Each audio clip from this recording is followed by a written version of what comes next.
Morning మా breakfast కారం దోసతో మేము ఫినిష్ చేసేసామండి. దోస ఏసేసి పిల్లలకి ఇచ్చేసాను. నేను వంట కూడా స్టార్ట్ చేసేసాను.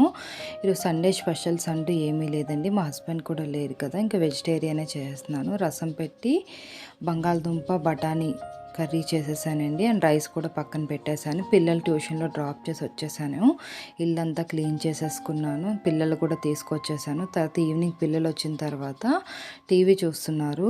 వాళ్ళకి స్నాక్స్ ఇచ్చేసాను. నేను ఇడ్లీ కోసమని పప్పు, మినపప్పు నానబెట్టాను. ఎందుకంటే మండే టిఫిన్స్ ఉండాలనేసి నానబెట్టేసానండి. అది గ్రైండర్‌కి వేసేస్తున్నాను. వేసేసి కిచెన్ అంతా క్లీన్ చేసేసుకోవాలి. ఈలోపే ఒక చిన్న సమస్య వచ్చిందండి.